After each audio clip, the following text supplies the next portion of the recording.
se queda pegado. Entonces ni siquiera saben cómo se maneja un Mover. ¿De acuerdo? Entonces hay que saber manejar porque no puedes manejar con eso. ¿Ya? Entonces el Mover es muy típico, por ejemplo, de los pacientes con artritis, con lupus, que están en plenas crisis y se utilizan dosis altas de fármaco o de corticoides. No ven que se baja la defensa. Y candida tenemos, pues por la parte del microbiota. Sí, entonces crece por montones. Pues miren, es muy típico. Dificultad para tragar. ¿Qué es la disfagia, chicos? ¿Qué es disfagia? El primer concepto, disfagia.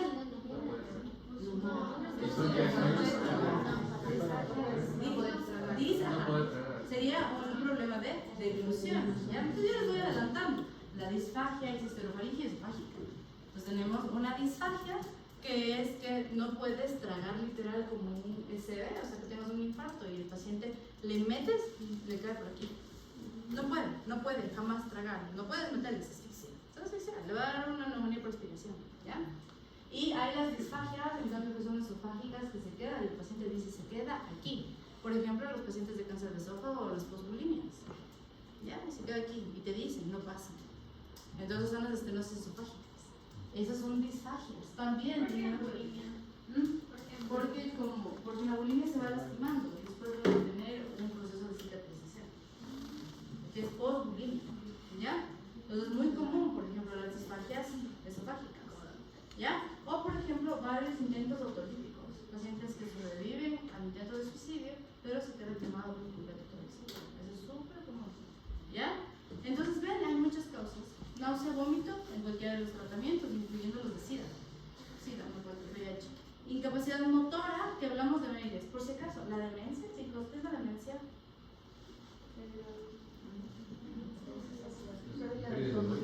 La condición sí se da.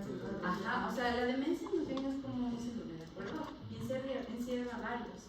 Demencia, senil, otra, demencia por Alzheimer, demencia por Parkinson, sí, por ejemplo, ¿qué más hay? Demencia por cosictus, o sea, pacientes son los cerebrales, los miles que tuvieron miles de cosas anteriores, quedan con demencia. Ya, les cuento que el 80% de las demencias llegan a disfagia y muchas no diagnosticadas.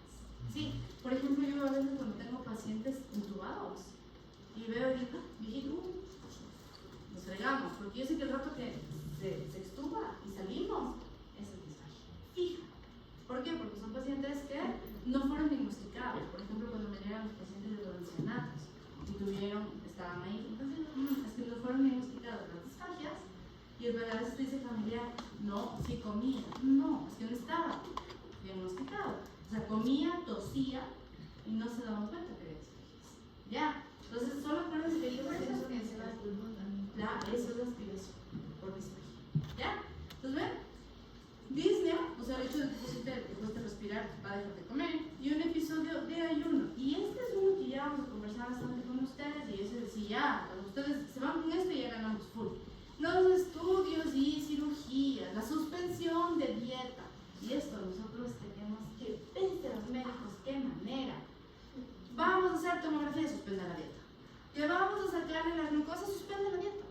Entonces suspendimos la dieta y después, no, ya soy de las 10 de la mañana, ¿ya para qué? Ya denle el almuerzo. No, pero tampoco llegó la ambulancia. Entonces tampoco le dé el almuerzo. O sea, ya llegó muy tarde del examen, son las 5 de la tarde, mejor mañana. Y como el viejito no tiene hambre, ¿sí me entienden? Entonces empezamos a dar periodos extensos. ¿O qué nos pasa mucho en hospitales? Que se comen familiares. Si nunca se despertó. Y entonces hacemos unos periodos de ayuno brutales, que ni siquiera nos dimos cuenta. O a veces no se suman los días que viene enfermo en la casa. No, está con neumonía desde ayer. Entonces te está sintiendo mal desde ayer. ¿Sí me entienden? Entonces no se suman los días que no comió, más los días que está aquí sin comer hasta que pegue el antibiótico. Entonces tienen que irse dando cuenta, ¿ya? Pero una de las cosas más negligentes que hacemos en los hospitales es suspender dietas, ¿ya? Por todo suspenden dieta. ¿Tienes diarrea? Es la dieta. ¿Tienes rímida? Es la dieta. Es la dieta. ¿Tienes fiebre? Es la dieta. Todo es la dieta, ¿ya? Todo se suspende la dieta. Siempre. Entonces ahí está mal de suspender la dieta, pero el que ya sabe bioquímica dice, no, pero si me suspenden la dieta me está dando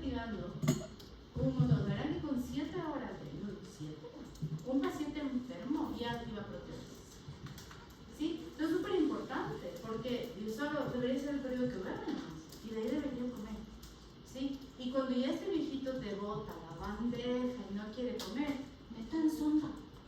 Ya, sin miedo, tomen. Metí la sonda, se acabó. Ya, listo.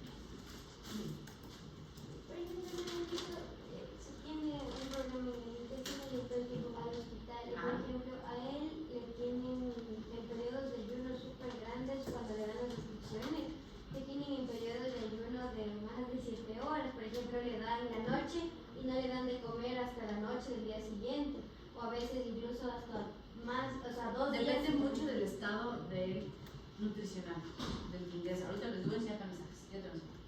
¿Cómo se hace? Y por cómo se decide eso. O sea, qué tiempo de ayuno permite de saber cuánto es de lo que las personas. Exacto, o sea, depende mucho de cómo entras. Eso es lo que define tu dieta. ¿Ya? Cuando usas sondas en adultos mayores, como que, por ejemplo, si le das como, o sea, yo tuve un caso personal en el que se le daba como que todo el día la alimentación entera. Ah, sí. Y como que 3 días, como que no, o sea, no había meses, nada. Ah, pero es típico del té, pero es normalmente da incluso con splits y genéticos. Entonces sí, sí. Pero peor que no como. ¿Sí o no? Entonces es mejor hacer eso. Y justamente luego, no, la dieta, no, pero hay que comer no, ¿ya? Y de ahí cuando hablamos, vamos al siguiente, malabsorción. En malabsorción hay full chicos, o sea, pensar en una insuficiencia pancreática que por favor muchas veces no son diagnosticadas, ¿no? Verá que el páncreas, para que te des cuenta que tienes una insuficiencia, a veces está funcionando pobre con 15%, así de decimos. O sea, puedes tener muchas insuficiencias pancreáticas por muchos años, pacientes que se acostumbran a tener procesos diarreicos continuos, están ahí contentos porque ya se acostumbran. Hay adaptación personal. Entonces, ya cuando ya no van mal, están que acompañar bien. O sea, y ahí recién se dan cuenta de estas insuficiencias pancreáticas, aunque ustedes no lo crean. Y de ahí tenemos obviamente las intestinales, obvio no te de un corto, intestino corto, ¿ya? O peor un Crohn o un estero, ya van a aprender, cuando ya no sepan van a entender todo ello. Y bueno, y cuando hablamos de las metabólicas, siempre pensar en que cualquier cosa como sepsis, cualquier infección fuerte, por ejemplo un cáncer, todos estos o bien renales, hepáticas, crónicas, a todos los sepan. ¿Listo? Todos ellos son procesos hipertensos. ¿Ya? Entonces, cuando ya ustedes entienden eso, se dan cuenta, ahora sí que hay síndromes que llevan a la desnutrición, si es que no se hacen ajustes inmediatos. Entonces, a ver, definamos términos. Ahora sí que estábamos viendo ya con ustedes. Primero vamos a la caquexia. Habíamos hablado que la caquexia es una disminución muscular típica del envejecimiento, que es fisiológica, perdón, sarcopenia. Disculpen. Sarcopenia que es típica del envejecimiento y que es normal. Todos vamos a pasar por esto, ¿ya? Entonces, todos tenemos sarcopenia, pero tenemos que tener cuidado. Cuando hablamos de marasmo, hablamos de este proceso de hipoalimentación continua por mucho tiempo, ¿ya? Ese es un estado más bien de desnutrición continua, pero ojo, sin inflamación, ¿ya? Entonces ahí sí, cuando haces un marasmo, como es por mucho tiempo, es que vas perdiendo poco a poco la grasa. ¿Cómo podría ser, por ejemplo, para ponerles un ejemplo mal puesto, pero es lo que me entendería, una anorexia? Sí, una anorexia es una persona que le va viendo bajar de peso, pero eventualmente no fue con inflamación. Obviamente dado psiquiátrico, con decisión iba bajando, pero no hay inflamación. ¿Hecho? Y una caquexia es con un medio, pues hay inflamación como ¿qué? Como una glomerulopatia, como un enfisema, como una insuficiencia cardíaca. ¿Sí me entienden? Como una sepsis, un trauma, un quemado, un infarto. ¿Sí? O sea, es como algo inflamatorio. Tu sistema inmune está entendiéndote y en eso se está comiendo todo. Ya, o sea, es que activo todo tu estado hipercampatorio. ¿Me entendieron? Eso primero a definir los términos, ¿ya? Entonces, es importante, siempre que tengamos un paciente, siempre que veamos un paciente, ya les voy a enseñar los tamizajes, pero hacemos el tamizaje y definir qué le está bajando. Ya, las 3 únicas cosas que ustedes van a bajar son las 3, ¿ya? Ingesta, o sea, que no me esté comiendo, que no absorba o que esté aumentado el requerimiento. Punto. ¿Ya? Incluso nutricionalmente, los chicos de nutrición, nosotros no usamos los diagnósticos de los médicos, yo tengo prohibidos usar los diagnósticos de los médicos. Nutrición tiene su propio diagnóstico que se llama PES y usa un diagnóstico que es como un problema, etiología y síntomas en el que siempre le va van a ver los nutricionistas que empiezan con ingesta excesiva relacionada, es como toda una cosa gigante, que siempre habla de esto, siempre habla de la ingesta, de la nutrición o del estado metabólico del paciente, porque siempre está buscando qué es lo que le pasa, o sea, qué es lo que está alterando el estado fisiológico del paciente, ¿ya? Entonces siempre busquen eso en el paciente, qué es lo que le está pasando. O sea, a mí, señora, ¿por qué ha bajado de peso? ¿Por qué la señora Chana que viene hace un mes, por qué hace un mes estaba pesando 65? ¿Cómo así me pesa 62 y tiene edema? Además está edematizada y pesa menos. ¿Quién les voy a enseñar a ver peso seco? Entonces, porque además hay que disminuir los pesos reales. ¿De acuerdo? Entonces hay que hacer los pesos reales de los pacientes. Entonces, tienen que tomarles la atención. ¿Ya? Entonces, siempre a ver esto. Cuando hago por hipoalimentación, ver si tiene inflamación. Cuando son enfermedades crónicas, fijarme justamente qué es, ¿no? Una neoplasia o qué pasó. Y en las agudas, ver la injuria. ¿Qué tan injuriada está mi paciente? ¿Ya? Ven que todo hay que revisar. ¿Ya? Y aquí tienen la diferencia, chicos. A ver, pregunta de examen. ¿Ya? Pregunta de examen. Estoy soplando. ¿Ya? Diferencia del marasmo y caquexia. ¿Ya? Esa les voy a preguntar. Entonces, disminución de reserva. Vamos, les explico. Primero, ¿qué pasa en el apetito? Al final el marasmo baja. O sea, un paciente que tiene disminución, al final se va a afectar. La caquexia, y esto que les quiero explicar. En caquexia, una de las cosas que bloquea el apetito de un paciente son las citocinas. El factor de necrosis tumoral bloquea automáticamente el apetito de un paciente. Cuando tienen fiebre, antes de que tengan fiebre, ¿ya? Acuérdense, antes de que les dé fiebre, ¿cómo se sienten? ¿Se sienten chupados? ¿Tienen hambre? No, ahora se ponen pálidos, todavía no les sube el pecho. O sea, ese hipotálamo aún ni siquiera lo logra. Ustedes se sienten medio raros, todo el día están pálidos, ¿sí o no? Se sienten extraños, no tienen hambre, es lo primerito, eso es todo el estómago. Ya, lo primero que hace es bloquear el apetito. Entonces, lo primerito que se van a acordar es que en caquexia se bloquea el apetito. El paciente que esté inflamado, que se siente mal, por eso debería llamarles la atención a ustedes cuando un paciente que estaba comiendo normal diga, no tengo hambre. ¿Por qué? ¿Cómo así? Nunca normalicen eso, ¿ya? Porque quiere decir que algo le está pasando. Ya, otra, vamos. Disminución de reserva. Hay algo importante, vean. En el marasmo, como la adaptación es continua y prolongada, normalmente se hace lipólisis, porque es por mucho tiempo, y vas adaptándote a la lipólisis y a la proteólisis. La caquexia no te duele. Ella coge solo proteólisis, porque ese gluconeogen es el rapidísimo. Ya lo voy a explicar en gráficos, ¿ya? Entonces, por eso es que la caquexia se caracteriza por consumo muscular, no solo de depósito graso, ¿ya? Cuando hablamos de albúmina, van a fijarse que aquí es raro que la albúmina, por eso es que el niño no se hincha. Sí, entonces vamos a ver delgadito, chiquito, flaquito, todo bien, ahí, hasta molestando, no les está. Sí, pero este otro le da una neumonía, una diarrea, se hace pedazos y viene con el abdomen globoso, que es una ascitis. Y además te van a ver las piernas grandes. ¿Cuál es el signo de Godet? Es el que deja la marca. ¿De acuerdo? Verán que ya hemos hablado de algunos. Danis, Godet. Algunos se me preguntan. Sí. Entonces tienen que hacer signo de Godet y tienen que ver ascitis, que también tiene grados. ¿Ya? Tenemos tiempo de desarrollo, es lento y rápido. La presencia de inflamación, siempre va a tener, obviamente, citoquinas obviamente aumentadas. Y tiene algo importante, tiene resistencia a la alimentación. Y eso es algo por lo que los de nutrición tenemos que vivir. A veces están en tal estado hipercatabólico, por ejemplo, una pancreatitis aguda, que por más que tú alimentas, sabes que igual no va ganando. No, o sea, igual no deja de perder, porque está en tal estado el cuerpo que, o sea, lo usa solo como para sobrevivir. Y le vas a ver que igual se sigue consumiendo el paciente. Por eso alguien iba a preguntar, ¿pero lo puedes detener? No puedes. En caquexia, no. Porque quien está dirigiendo todo es el sistema inmune y el shock que está pasando en ese momento. ¿Ya? ¿Sí? Dime. O sea, tipo, las personas con caquexia podrían tener más grasa a nivel superficial, pero por debajo ya su estructura muscular está... Sí, o sea, quiere decir que, por ejemplo, digamos que ingresa un obeso.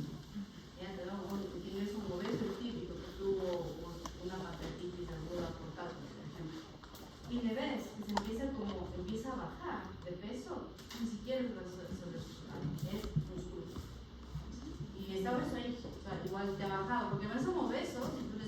10, 12 kilos, para ellos no es nada. ¿Ya? Pero digamos, entonces el tratamiento ya más se orienta como a tratar lo inmunológico más que como en sí lo No, nutricional, lo inmunológico es la proteína. Y ya, pues, es tratar, es justamente que cojas la caloría y la distribuyes diferente. Sí, o sea, por ejemplo, como el estado es hiperproteico, es full proteína. Full proteína a 1.5. No se debe. Ya, 1.5. O sea, haces una distribución distinta. Y eso es dietoterapia, o sea, es cómo haces las distribuciones de acuerdo a lo que se paga. Pero es de acuerdo al paciente que está haciendo. Por ejemplo, un gran quemado es el único que dirías como un 2%. Pero de acuerdo a la misma caloría.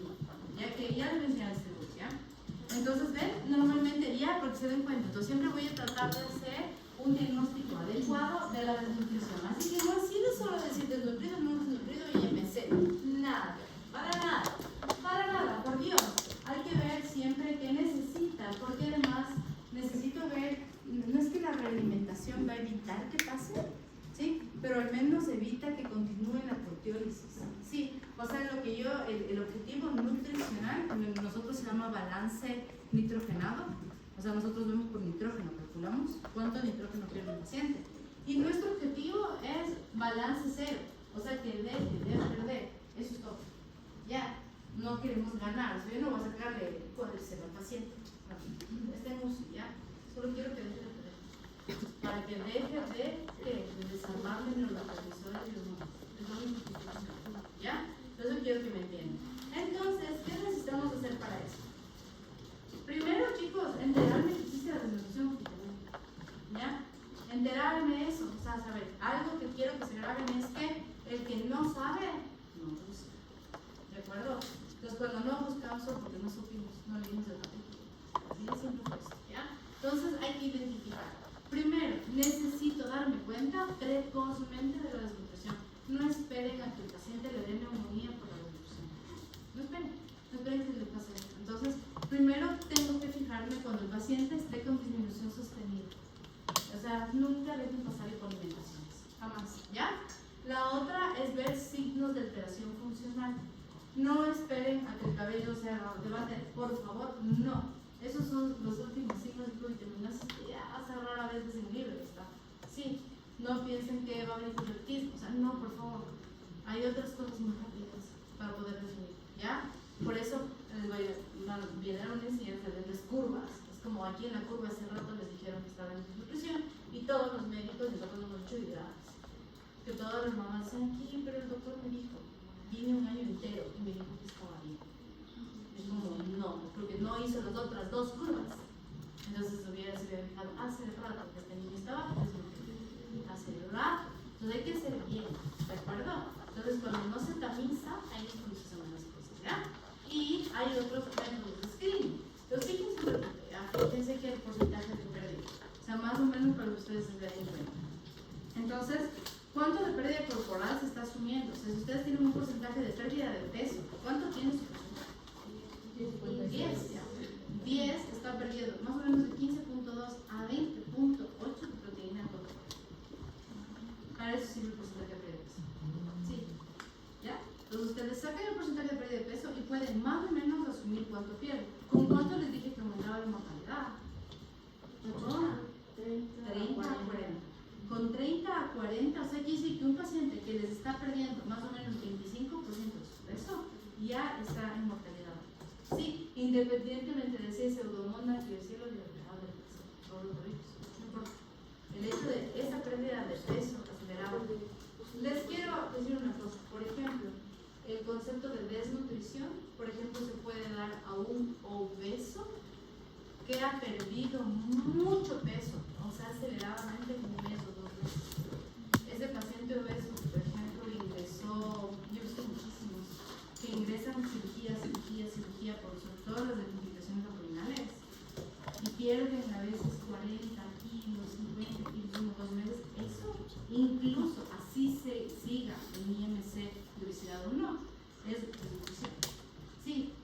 ¿Se dan cuenta? Los conceptos de desnutrición no están dados por el IMC, está dado por la pérdida de peso que ha tenido en el tiempo. ¿Ya? Y eso, sea, hay muchas decisiones que tomar ahí, ¿ya?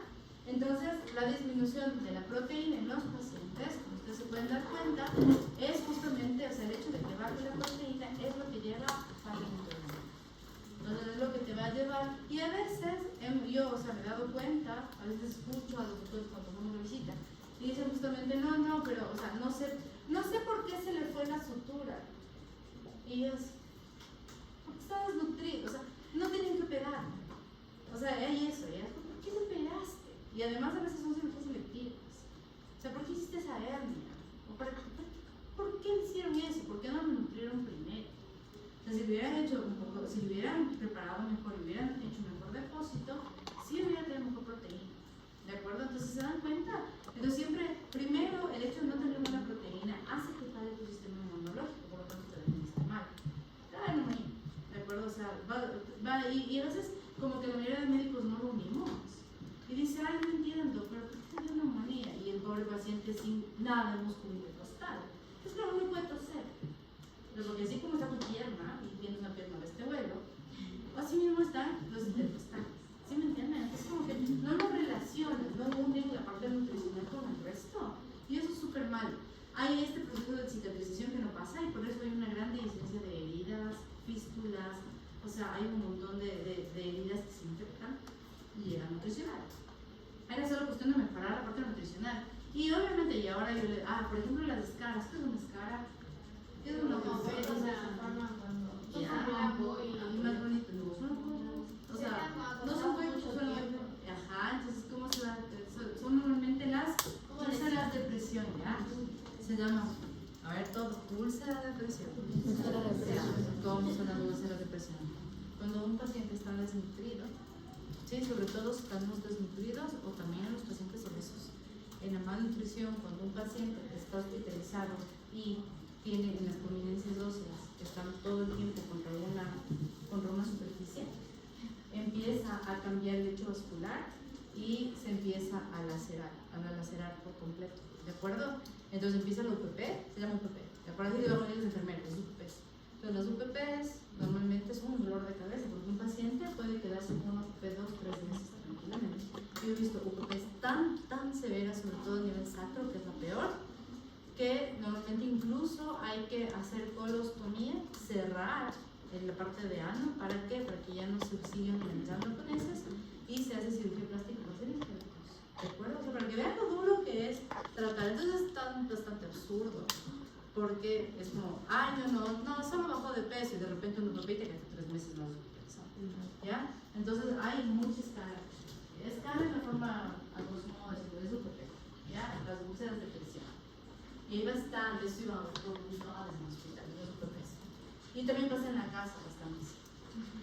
Y la disminución de masa, que da en lo que hablamos es la fertilidad, que hablamos ayer, ¿de acuerdo? Entonces hay problemas torácicos, que es justamente, obviamente, llevar siempre a las neumonías, la disminución de la masa miocárdica, ya ven, todo eso es pérdida de proteína, y la alteración gastrointestinal también, porque aquí puedo romper la barrera intestinal. Y es súper importante, porque el momento en que me meto con el aparato digestivo es súper denso, porque rompo barrera y, por ejemplo, si tenías una citis, puedes fácilmente hacer una peritonitis, ¿de acuerdo? O sea, se puede infectar. Entonces hay que tener mucho cuidado, porque puede fácilmente romper la barrera. Entonces, prácticas dietogénicas de los hospitales suele ser siempre, primero, la ausencia de peso. La gran pelea siempre con las enfermeras. Pésele, es que vienen las enfermeras, 60 kilos, y yo, pésele. O sea, pesen los pacientes, pesen. Ok, entiendo un paciente que realmente es muy difícil, a veces, o inconsciente, si no se tiene camas metabólicas. La cama metabólica plástica, cama metabólica. Estamos en el Ecuador, no tenemos camas metabólicas y todo. Pero les quiero contar para eso que es mejor llamar a los de nutrición, que tenemos miles de tablas para calcular los pesos que no sean así, ¿ya? Porque tenemos muchas fórmulas y muchas formas de envergaduras, formas para poder calcular los pesos como se debe, ¿de acuerdo? Tener una idea. Entonces, la una es la falta de peso, la otra es que además no le pesas más. El paciente va 3 meses en el hospital y tiene un peso. es como, vengan, pero en serio piensan que no ha variado el peso en 3 meses de hospitalización, porque además estuvo en UCI. Entonces es como, se dan cuenta, es como, ¿cómo ven pesos? Entonces hay que tener mucho cuidado de no saber los datos de pesos, ¿ya? Profe, en ese caso, ¿qué tan frecuente debería ser esa medición? Depende qué estás buscando, o sea, así como ponemos temperatura tantas veces de glicemia cada 6 horas, como todo eso, deberías pedir el peso. Sí. Pero ¿con qué frecuencia? Por ejemplo, Por ejemplo, si estás hablando de un diabético, es decir, por ejemplo, si estás viendo edema en un renal, es diario. O sea, tiene que ser diario porque yo dependo del edema para poder saber qué tanto se está quedando, incluso por ahí. Entonces depende de eso, o sea, el peso te dice mucho más de lo que tú estás haciendo. Y más bien no estás viendo el relieve como peso como lo que ustedes están pensando, como lo que siempre ustedes han manejado. Nosotros damos peso más bien justo para manejo de líquidos. ¿Ya? Entonces hay que ver para qué, pero ven, hay que pesar con los niños, ¿verdad? Y la otra, hay que ver la técnica del peso. Yo les he visto a veces pesar con pañales. Entonces hay que saber cómo se pesa y cómo se da. Ya, porque tiene una técnica. Entonces si te jalaste, no es suficiente. Hay que saber pesar. ¿Ya? Y la otra, justo, uso prolongado de soluciones salinas. Eso está súper mal. Eso da gusto. Y eso sí es bueno, que a veces ustedes ven rápido se quita. Nos dicen pacientes, ¿por qué me quitaron mi suelito? Como no, o sea, no hay una forma. Realmente siempre necesitamos ir rápido a la parte de alimentación. La información insuficiente, y hasta eso a mí me pasa un montón, porque a veces nunca ni le ves a tu familia y no sabes por qué pasaban, cómo estaba comiendo ni nada. Y las pérdidas de comida, es que es lo más horroroso que existe. Esta suspensión por exámenes, por todo existe la suspensión de alimentación, y eso es algo que no se debe hacer, ¿ya? Entonces, por favor, siempre intenten comenzar solo tengan un poquito más de conocimiento sobre el paciente. No les pidan que se gasten su consulta, para nada. Y si es que uno de ustedes es traumatólogo, capaz no lo necesite un oftalmólogo, pero los que vayan para clínica, ginecología, pediatría, no, sí es tanto. Y al menos para identificar el problema y mandar a nutrición, ¿de acuerdo? O sea, porque nunca les voy a decir que ese es su problema, para nada, no, o sea, en medicina no, pero sí identificar los problemas, ¿ya? Perdón, Entonces, en el caso de prueba de laboratorio de manera rutinaria en el hospital, pacientes hospitalizados, estos exámenes que requieren, por ejemplo, que el paciente esté en ayunas, ¿se debería esperar una cantidad de horas para tomar la muestra o debería tomarse la muestra cada que sea necesario? En hospitales. Si no me refiero a electrolitos ni a ninguna prueba que no. Es que, por ejemplo, las que necesitas en ayunos, los debo hacer en glucosa, glucosilipids, tiroides. Ajá, por ejemplo. Pero normalmente en hospital está tomando a las 7, 8 de la mañana. 7. Y de ahí debe comer. Lo que no puedes hacer es que pase a las 7 la linda de nutrición y a las 7:30 se olvide.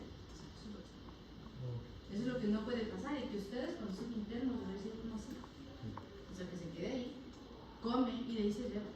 ¿Sí me entienden? O sea, eso es lo que, como que hay que defender un montón. O sea, vete de come. O que de usted, o yo en verdad sí iba a correr, le veía a las familias y siempre se rompía un tinta. Entonces, como no se coma, porque además luego pasas y tú estás viendo, pasan los de nutrición, por ejemplo, a ver si los platos están vacíos. Hay unos scores para ver cuánto del plato está vacío, por ejemplo. Y de repente está vacío, entonces tú te estás engañando. Entonces eso es súper importante, es muy importante eso, ¿ya? Estos dos conceptos son importantes, chicos. Riesgo nutricional es lo mismo que desnutrición. El riesgo nutricional es la morbimortalidad, es el aumento de morbimortalidad que tú le estás dando, o sea que adicionas un riesgo a su patología o a la cirugía o al proceso terapéutico, ¿de acuerdo? Entonces es que a mayor desnutrición que tendría el paciente, más mortalidad tiene. Ese es el riesgo nutricional, ¿ya? O sea, es cuánto tú, por lo que le está pasando, aumentas la mortalidad sumado a su patología, la que yo le estoy contando. Tiene bronquitis crónica, tiene neumonía, y aparte de eso, ha perdido proteína y peso, eso le está sumando un riesgo nutricional. Sí, ya, el riesgo de desnutrición es en cambio la probabilidad que tiene el paciente que estaba bien nutrido de desnutrirse. Ya, pero ese es de mortalidad. Este de acá es de que le va por algún factor, como el obeso que les digo que lo vean 1000 veces. ¿Ya? Entonces, no sé, les pongo un ejemplo, ingresas justamente, y eso se ha visto mucho, por vesícula, se complica, termina sacando un drenaje y después termina justamente haciéndose una fístula y termina como baleado. Sí, entonces es terrible. Ese es el nutrición. ¿Ya? Entonces, eso quiero que vayan entendiendo. Esos son como riesgos de nutrición. No es lo mismo. Este otro tiene un riesgo nutricional. Y eso es lo que quiero enseñarles en particular. A ver, entonces, solo ahorita vamos a hacer un ejemplo. Métanse todos en internet, sean los celulares, y busquen MUST, M-U-S-T, MUST score. El MUST score. Y calculen el paciente. MUST score. M-U-S-T. MUST score. Se les va a abrir como unos cuadritos. Ese mismo. Es que dice paso 1, paso 2, paso 3.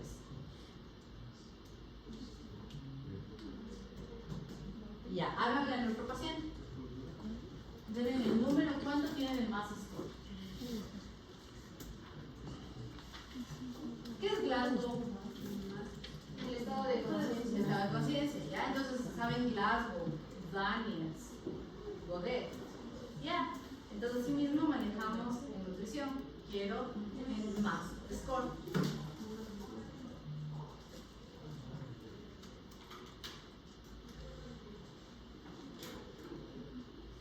Este que tiene 5 pasos. Ya. Ese, por favor, a la carpeta. Hecho, una carpeta y ya sabe. Ese va, se imprimen y aumentan.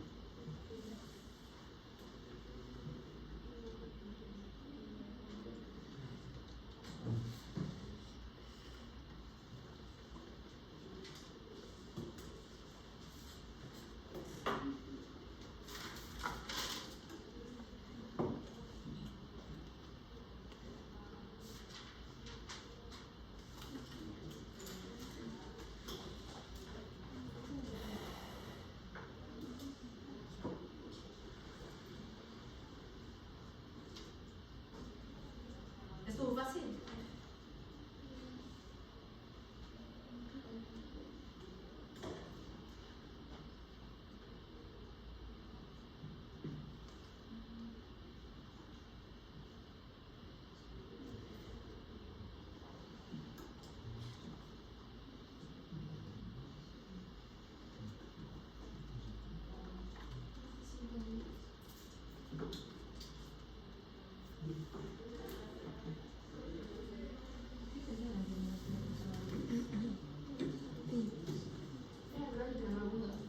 Las dos, porque es bronquítico crónico y ahorita está con neumonía.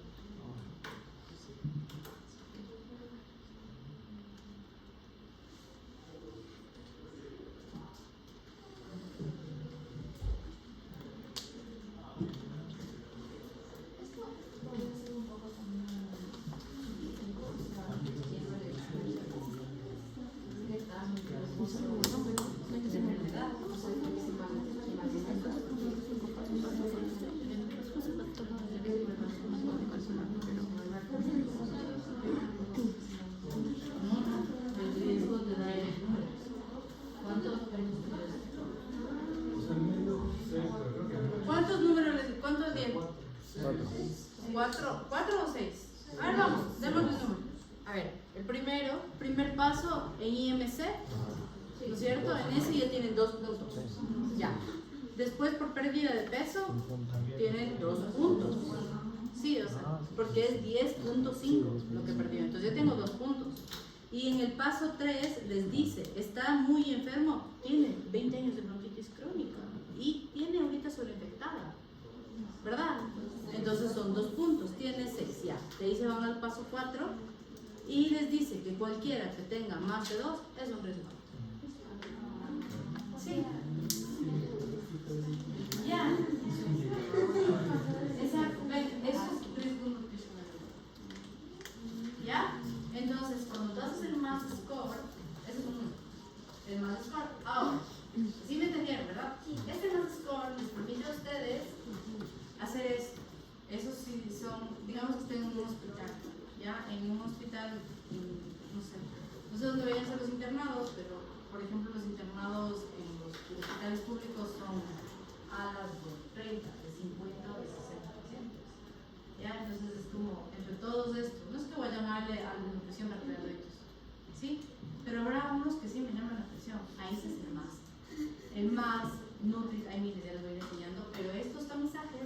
te sirven para ver quién necesita urgente atención. Sí, por ejemplo, ¿realmente puedo seguirme jugando con el tema? No. O sea, ¿puedo yo no mantener más ayuno? No. Entonces, llamo rápido de nutrición para que me pueda. Sí, o sea, es eso. Para eso son los tamizajes. Te ayuda a decidir rápidamente cuándo tú podrías seguir diciendo, sigue intentando o no, llamo al otro. Sí. Y en el paso 3, donde siempre va a ser 2 puntos, es que es por mucho tiempo, no hay un intermedio, tipo un punto o algo así. No, ¿Es cero? Ajá, es cero. Y solo si es que es mucho tiempo. No, más que nada también la gravedad. Es la gravedad. Ponte, si yo te digo ahorita es una cirrosis, pero es cirrosis compensadas al que tiene insuficiencia hepática. Ya, o sea, depende en qué punto estás. ¿Ya? Sí, ¿de acuerdo? A ver, ahora, este es el que les permite hacer un tamizaje. Ahora, existe otro que es muy utilizado. ¿Saben qué es la ASPEN y la ESPEN? La ASPEN y la ESPEN son las sociedades de nutrición. La ASPEN es la americana, la ESPEN es la europea. Lo escuchen, ASPEN y ESPEN, ¿ya? Entonces las dos recomiendan bastante el uso de otra. Este es más, anoten. Verán, términos que ya hemos usado conmigo. Ayer, ¿qué examen hicimos? ¿Cuál les dice? Dinamómetro, ¿de acuerdo? Para poder ver fuerza, dinamometría. ¿Sí? ¿Ya? Ahorita acaban de hacer el MAST, que estos se llaman tamizajes nutricionales. ¿Ya? Es para ver quién necesita ayuda nutricional rápida. O sea, estoy viendo riesgo nutricional. Tamizaje nutricional. ¿Para qué me sirve un tamizaje nutricional? Para ver qué paciente requiere ayuda nutricional inmediata, o sea, ahorita, así como ahorita, eso para esto sirve, ¿ya? Para dar luz roja. Pero esos son los tamizajes. Vamos con uno, más, dos, les doy otro. Evaluación global subjetiva. La evaluación global subjetiva es una de las más fáciles y te permite evaluar al paciente como A, B o C.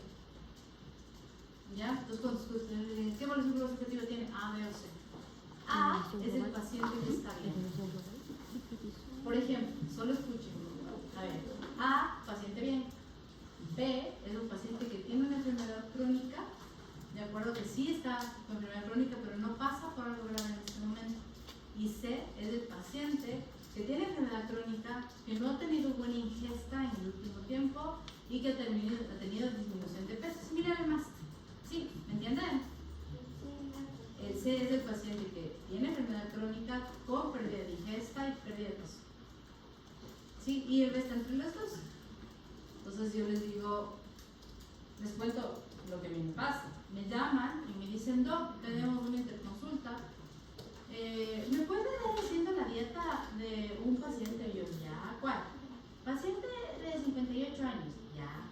Y es masculino, ajá. Y ya. Y yo, ya, ¿y qué más?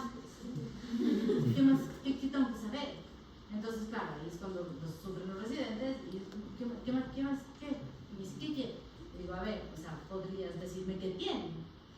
Tiene hepatopatía. ¿Por qué? Por una cirrosis. Ajá, ¿y qué checo? ¿A dónde le calculo? Y yo, ajá. ¿Y tiene algo renal? No. ¿Y cuál? Bilirrubina, quiero creatinina, quiero urea, quiero... ¿Sí me entienden? Ya, o sea, ¿en qué punto ustedes piensan que para que uno haga una dieta necesito la edad, el sexo y el número? Ajá, o sea, un número. ¿Ya? ¿Sí? Entonces eso quiero que entiendan. O sea, cuando los médicos no saben dar la información, a nosotros también nos dejan fregados, porque es como, o sea, no existe nada.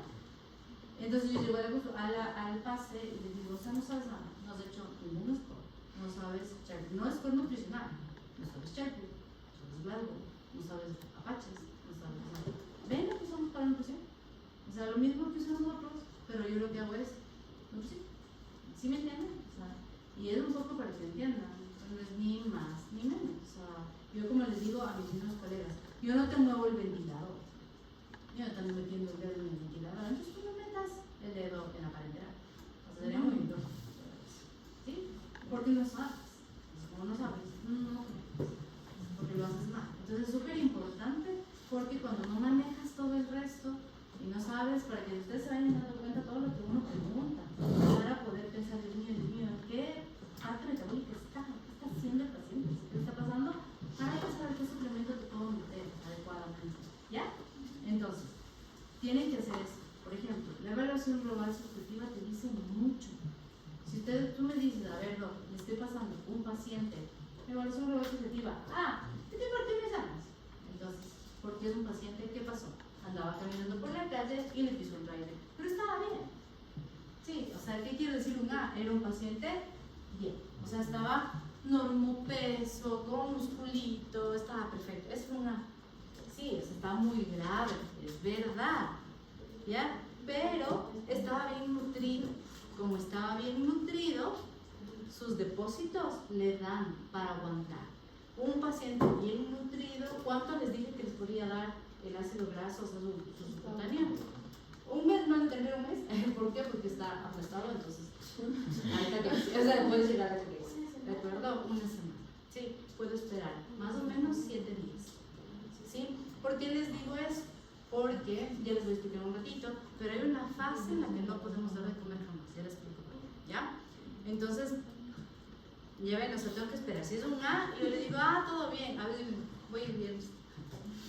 ¿Ya? Porque me acabas de decir que es una A, pues ya sé, es un IMC, ya caché, ya sé quién es el paciente, ¿ya? Pero si me dices, es un C. ¿Por qué? ¿Cómo me imagino un C yo?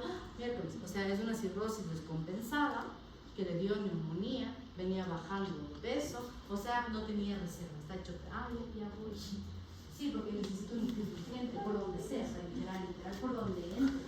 Sí, porque no me aguanta ni una hora más de luna, ¿ya? ¿Sí me van siguiendo? Eso es evaluación global subjetiva. A, B o C. ¿Ya? El MAST, en cambio, es por números. ¿Ya? Ahora, vamos a otro. Métanse y vean escala de Gleam. Gleam, G-L-I-M. Escala de Gleam.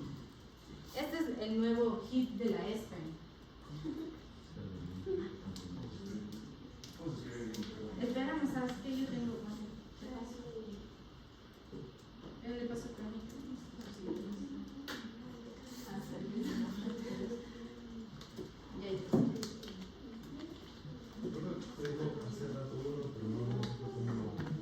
¿Cuál? ¿Más? No, no era de los que son, sino de los que, el caso hipotético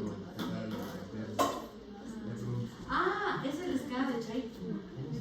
Child, como niño, Child. Esa es la escala de, en cambio, de cirrosis de bacteria, va a aprender. Es para poder catalogar qué tan grave está un paciente hepático. Pero te sirve un montón, porque a veces ustedes lo saben, pero nosotros para calcular nieto, hacemos con todos los grados de todas las cosas. Ya, ahí tienen todos Gleam. Ya. Entonces, verán, la escala de Gleam es una de las últimas que se ha desarrollado por la ESPEN. Una maravilla. Entonces, esta es cuando ya sabes que está desnutrido, ¿ya? O sea, hicieron el primer tamizaje, cualquiera, más evaluación global subjetiva. Hay full chicos, Nutri-Score, NRS, hay miles, ¿ya? Hay para niños, se llama Strong Kids, por si acaso. Es igual, pero adaptado a niños. Ese se llama Strong Kids. Ese es de niños. Y haces el y identificas si hay riesgo nutricional. Cuando ya sabes que sí hay, haces Gleam, ¿ya? Ahora, verán la escala de Gleam. Esta lo que te ayuda es, tienes dos partes de la escala de Gleam, ¿ya? El criterio fenotípico y el criterio etiológico, que es prácticamente la clase que se acaba de dar. El criterio fenotípico lo que te ayuda es a completar esto. Miren, ha perdido peso, primero, o sea, la primera cosa que te vas a entrar en el fenotípico. Para hacer escala de Gleam necesitas un fenotípico y un etiológico. Con eso cumpliste esta vez. ¿De acuerdo?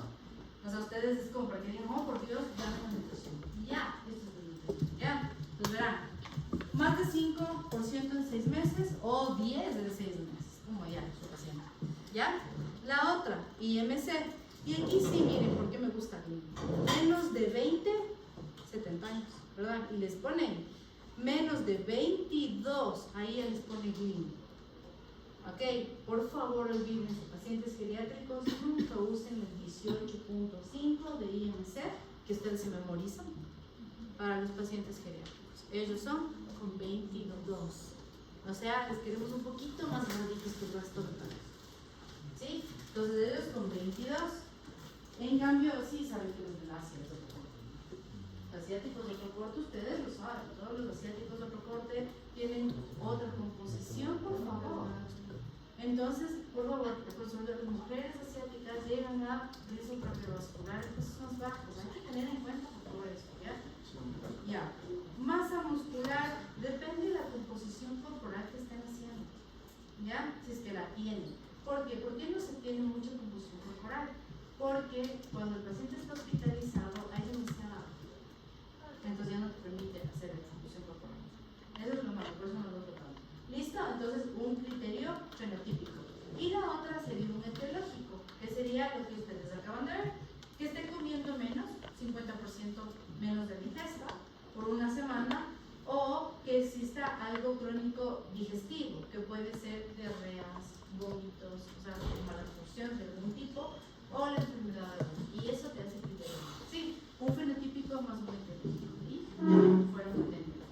Entonces, lo único que les trato de poner a ustedes es el nombre de la escala en su cabeza. ¿Sí me entendieron? ¿Ya? Entonces, de esa manera, por ejemplo, cuando yo tomo los exámenes de los chicos de nutrición, siempre arranco con escalas. Por siempre. Primero le hacen un MAST, luego o un NDS o lo que sea, y de ahí arranco con el resto. O sea, primero dime, ¿es de riesgo o no? Y siempre les pregunto, ¿cuántos días de ayuno te puedes esperar? O sea, ¿por qué? Y ya les voy a explicar ahorita. O sea, ¿por qué? ¿Por qué los días de ayuno? Ahora sí. Ya. ¿Le tiene alguna pregunta? ¿No? Ya. Entonces, reservas energéticas. Vean, justo lo que ustedes me preguntan. ¿Cuánto me da una reserva energética?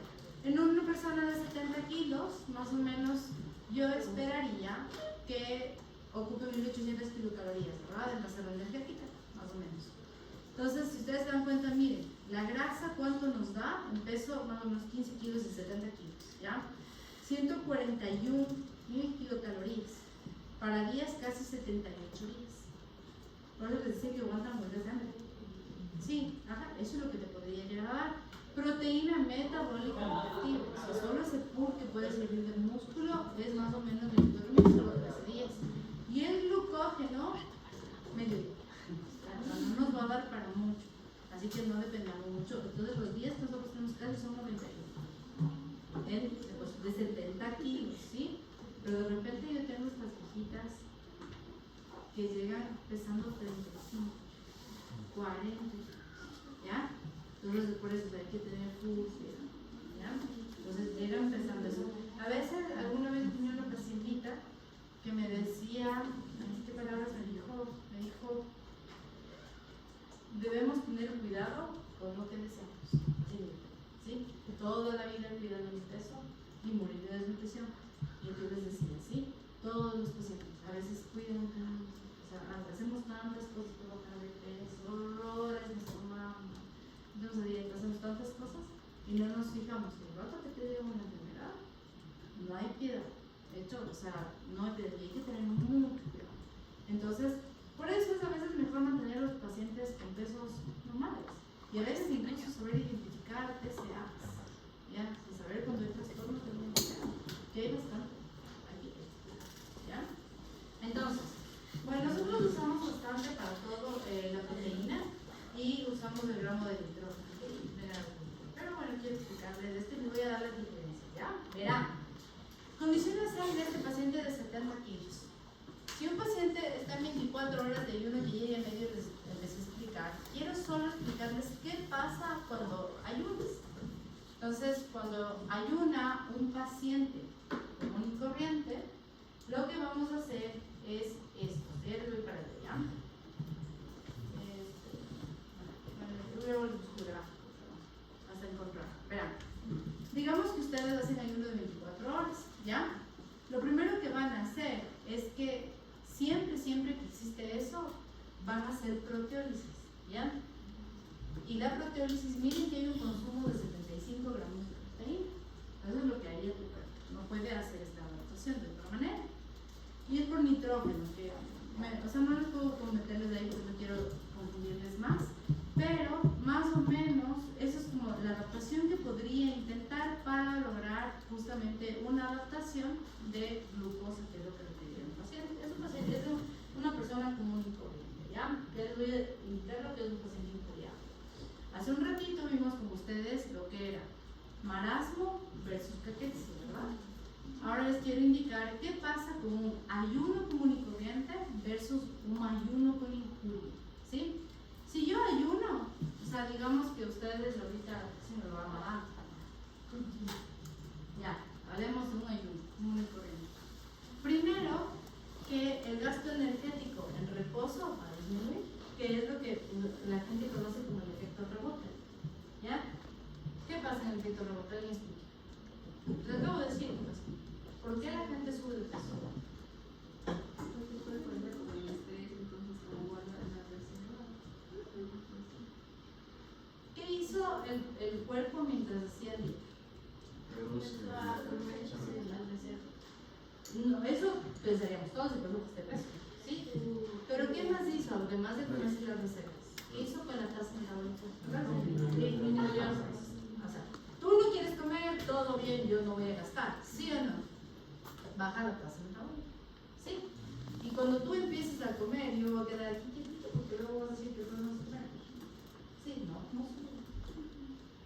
Entonces, como estás con la tasa metabólica baja y tú estás comiendo ya normal, se va a ir a la grasa, porque ya no estás comiendo. ¿Me entendieron? Sí, alguien me entendió. Eso es lo que llaman el efecto rebote. No es un rebote, lo que pasa es que le bajaste la tasa metabólica. Entonces, eso va a pasar siempre que exista hipoalimentación. Es normal, ¿ya? La otra, combustible de preferencia, y como hablamos, puede ser lípidos porque se adapta. Los coeficientes respiratorios, el coeficiente respiratorio es, lleva un ácido base, ¿verdad? Y gasometrías. Entonces ahí es como, tú haces como ves cuánto consume de CO2 un paciente y oxígeno y sacas el coeficiente respiratorio. Y con el coeficiente respiratorio, que normalmente es de 1, ese nosotros logramos saber por este valor si el valor de consumo es más carbohidrato o ese coeficiente. ¿Ya? Y de ahí, si ustedes se dan cuenta, los cuerpos cetónicos de tipo están aumentados, la insulina, como no están comiendo, está disminuida. ¿Ya? Y ahí pueden ver que, por ejemplo, en el proteólisis, esto es una persona que más o menos hace lipólisis, una persona que hace ayuno, ¿sí? Pero cuando estás en el hospital y no comes, o sea, cuando estás enfermo y hay ayuno, es distinto, porque tu tasa metabólica está elevada porque estás enfermo, estás hipercatabólico y por lo tanto, lo que tú vas a consumirte es proteínas, que hemos hablado con ustedes. ¿Sí? ¿Me entendieron? Es lo que más me importa que ustedes entiendan porque uno hospitalizado le pasa. Ayer habíamos con ustedes después la integración del metabolismo y los órganos que consumen cada uno de los combustibles. Ok, ahora quiero que más bien me entiendan esta parte. Esto les vuelvo a poner antes de que revisen esto, ya revisamos ayer, pero para que entiendan esto. Vamos, a ver chicos, en ayuno temprano con una persona con tasa basal de 1800 kilocalorías, ¿ya? Pues debería consumir 1800. ¿Qué va a hacer el paciente cuando estás en ayuno? Primero, siempre va a ser proteólisis de 75. Es bastante. ¿Ya? Entonces hace proteólisis y si ustedes se dan cuenta de tejido adiposo, saca 160. ¿Sí? Vean acá abajo. Y de esos 160, obvio glicerol que va a ir para gluconeogénesis, solo puede sacar 16 porque es el único que puede ir a gluconeogénesis. Y el ácido graso que lo vas a usar tanto para beta oxidación como para cuerpos cetónicos. Sí, más o menos son 40K y 120. Entonces eso solo puede comer el músculo, el corazón y el riñón. Y el otro tienes que mandar al eritrocito que te devuelve lactato y puedes hacer un poco de coli para generar glucosa. ¿Sí me entendieron todos? Ya, este es ayuno normal. ¿Sí? Entonces es cuando ayunan. Entonces nunca se olviden que hay proteólisis en excelencia. En cambio, cuando hablamos ya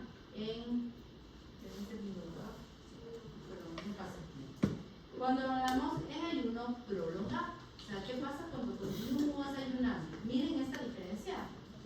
Cuando tú sigues 5 a 6 semanas en ayuno prolongado refiere mucho a la hipoalimentación. O sea, los que comen mucho menos de lo que requieren, ¿ya? Miren lo que hace el cuerpo, es una maravilla.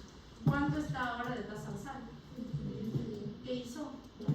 Bajo, ya, eso va a ser tu cuerpo, primerito. ¿Necesitabas 1800? ¿Vas a seguir un mes de esto? Dale, ahora necesitas 1500, ya no 1800 para mí. Ya, primerito voy a hacer esta adaptación, ¿ya? Es lo más básico. Después, ¿qué está haciendo con el músculo? Le ven que consume menos.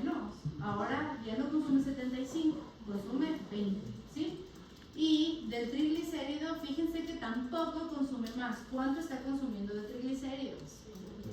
33 para cetonas, pero y 112 para ácidos. ¿Consume más porque hagan más dieta? No, no puede, no le da la maquinaria para más. ¿Me entendieron?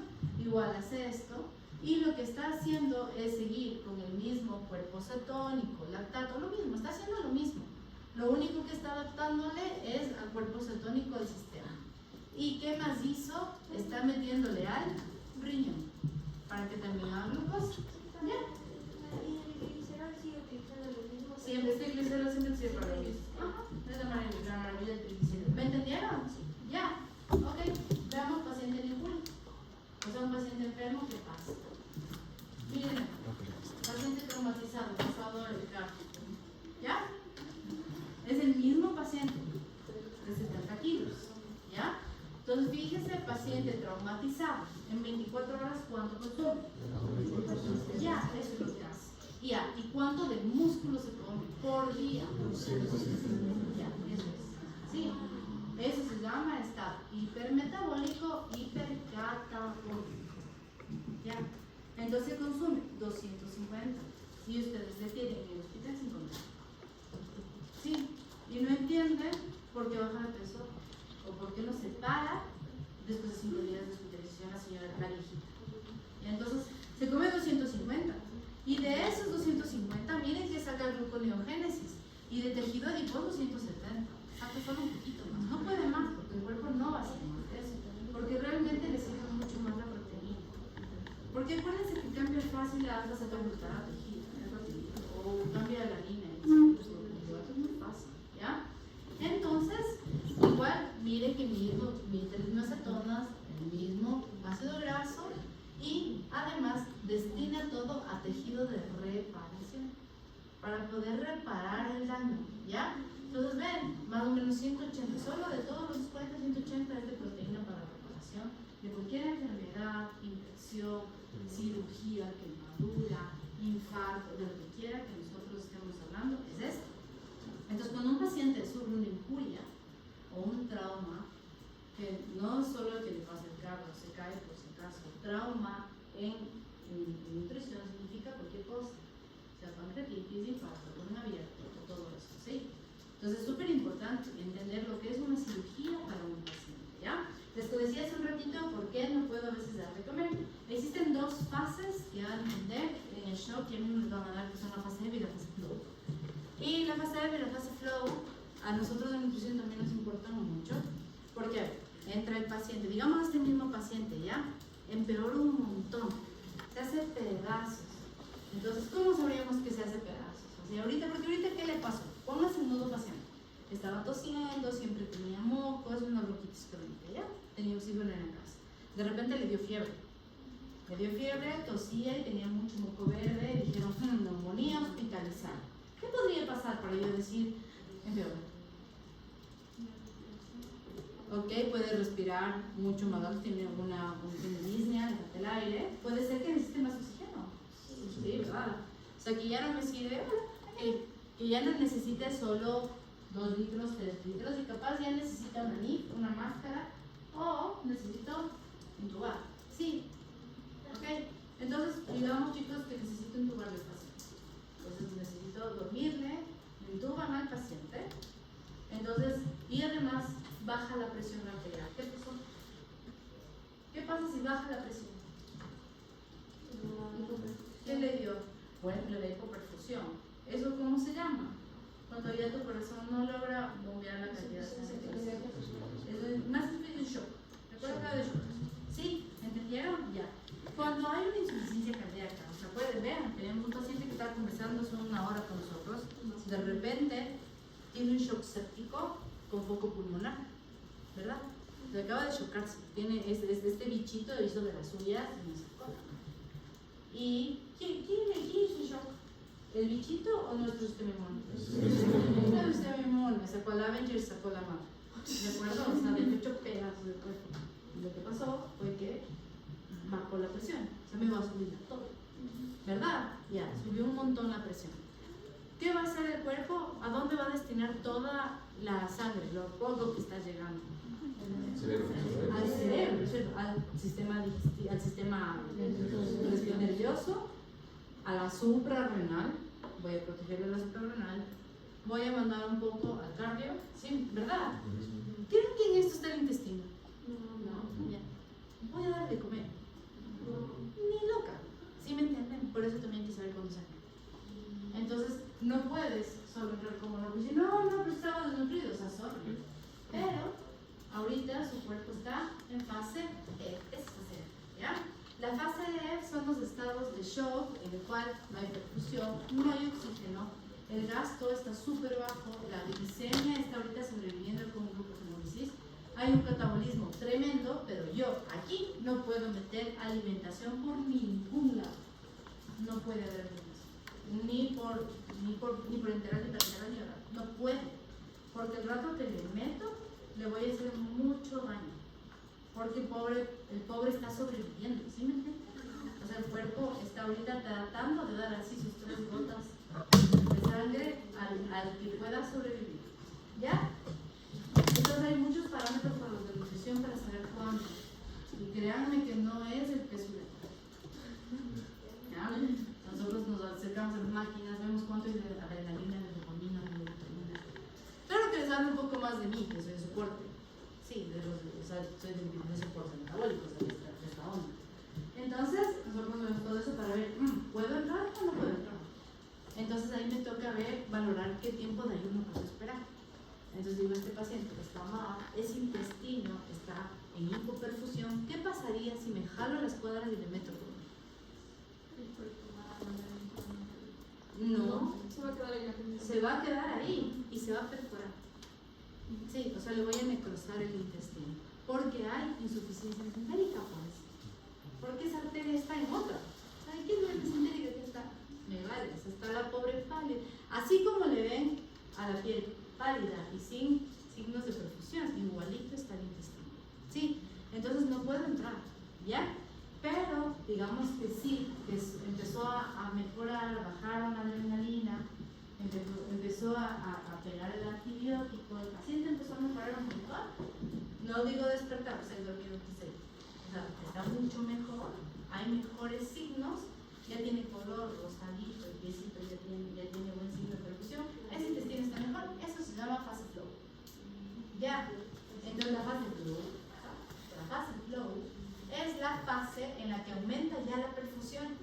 Y ahí es cuando todas las perfusiones estamos ahí viendo, a ver, ya puedo entrar. ¿Por qué? ¿Qué quiere decir? Si no entro, en cambio, cuando el gasto aumenta y este se puso a cicatrizar, me quedo, pues. Sí, por eso es que no pueden quedarse. Entonces aquí, en cambio, estoy viendo por qué, porque hay una resistencia a la insulina súper alta, la insulina es incorrecta. Entonces necesito entrar para que no empiece a comerse los tejidos, porque quiere reparar. Y como ustedes vieron que hay 250 gramos de consumo, si yo no le doy de comer, se lo coge. De donde sea, músculo, hormona, de donde sea, se lo va a sacar.